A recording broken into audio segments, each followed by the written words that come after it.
कहानी का शीर्षक है वास्तव में सुखी कौन। एक भिखारी किसी किसान के घर भीख मांगने गया। किसान की स्त्री घर में थी। उसने चने की रोटी बना रखी थी।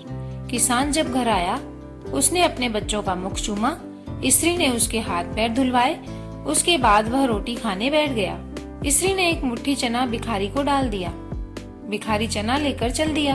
रास्ते में भिखारी सोचने लगा, हमारा भी कोई जीवन है। दिन भर कुत्ते की तरह मांगते फिरते हैं, फिर स्वयं बनाना पड़ता है। इस किसान को देखो, कैसा सुंदर घर है। घर में स्त्री है, बच्चे हैं, अपने आप अन्न पैदा करता है, बच्चों के साथ प्रेम से भोजन करता है। वास्तव में सुखी तो वह किसान है। इधर वह किसान रोटी खाते खाते अपनी स्त्री से कहने लगा, नीला बैल बहुत बुढ़ा हो गया है, अब वह किसी तरह का काम नहीं देता। यदि कहीं से कुछ रुपयों का इंतजाम हो जाए तो इस साल का काम चले। साधु राम महाजन के पास जाऊंगा, वह ब्याज पर दे देगा। भोजन करके वह साधु राम महाजन के पास गया। बहुत देर चिरौरी विनती करने के बाद 1 रुपए सैकड़ा सूद पर साधु ने रुपए देना स्वीकार किया। एक लोहे की तिजोरी में से साधु राम ने एक थैली निकाली और गिनकर रुपए किसान को दे दिए। रुपए लेकर किसान अपने घर को चला। वह रास्ते में सोचने लगा, हम भी कोई आदमी हैं, घर में 5 रुपए भी नगद नहीं। कितनी चिरौरी विनती करने पर उसने रुपए दिए हैं। साधु कितना धनी है, उसके पास सैकड़ों रुपए हैं। वास्तव में सुखी तो वह साधु राम ही है। साधु राम छोटी सी दुकान करता था। वह एक बड़ी दुकान से कपड़े ले आता था और उसे बेचता था। दूसरे दिन साधु राम कपड़े लेने गया। वहाँ सेठ पृथ्वीचंद की दुकान से कपड़ा लिया। वह वहाँ बैठा ही था कि इतनी देर में कई तार आए। कोई बम्बई का था, कोई कलकत्ते का। किसी में लिखा था 5 लाख का मुनाफा हुआ, किसी में 1 लाख का। साधु महाजन ये सब देखता रहा। कपड़ा लेकर वह चला आया। रास्ते में सोचने लगा, हम भी कोई आदमी हैं। 100-200 जुड़ गए, महाजन कहलाने लगे। पृथ्वीचंद कैसे हैं, एक दिन में लाखों का फायदा। वास्तव में सुखी तो यह है। उधर पृथ्वीचंद बैठा ही था कि इतनी देर में कि इतने में ही तार आया कि 5 लाख का घाटा हुआ।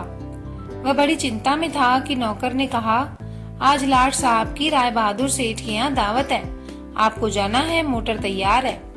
पृथ्वीचंद मोटर पर चढ़कर राय बहादुर की कोठी पर चला गया। वहाँ सोने चांदी की कुर्सियां पड़ी थी। राय बहादुर जी से कलेक्टर, कमिश्नर हाथ मिला रहे थे। बड़े बड़े सेठ खड़े थे।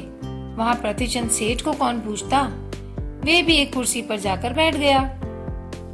लाट साहब आए, राय बहादुर से हाथ मिलाया, उनके साथ चाय पी और चले गए। पृथ्वीचंद अपनी मोटर में लौट रहे थे। रास्ते में सोचते आते हैं, हम भी कोई सेठ हैं, 5 लाख के घाटे से ही घबरा गए। राय बहादुर का कैसा ठाठ है। लाट साहब उनसे हाथ मिलाते हैं। वास्तव में सुखी तो ये ही हैं। अब इधर लाट साहब के चले जाने पर राय बहादुर के सिर में दर्द हो गया। बड़े बड़े डॉक्टर आए। एक कमरे में वे पड़े थे।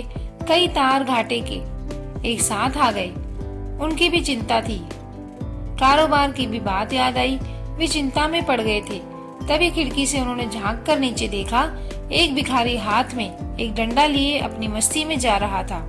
राय बहादुर ने उसे देखा और बोले, वास्तव में तो सुखी यही है। इसे न तो घाटे की चिंता, न मुनाफे की फिक्र। इसे लाट साहब को पार्टी भी नहीं देनी पड़ती। सुखी तो यही है। शिक्षा, इस प्रसंग से हमें यह पता चलता है कि हम एक दूसरे को सुखी समझते हैं, पर वास्तव में सुखी कौन है, इसे तो वही जानता है जिसे आंतरिक शांति है, जिसे आंतरिक सुकून है। आप चाहे भिखारी हो या करोड़पति हो, लेकिन आपके मन में जब तक शांति नहीं है तब तक आपको सुकून नहीं मिलता। तो सदैव प्रसन्न रहिए। जो प्राप्त है पर्याप्त है, जिसका मन मस्त है उसके पास समस्त है। तो कैसी लगी ये कहानी मित्रों? ऐसी ही और कहानियों के लिए चैनल को प्लीज सब्सक्राइब कर लीजिए, लाइक करिए और कमेंट भी करिए। ऐसी ही और कहानियों में फिर से मिलूंगी। तब तक बाय बाय दोस्तों।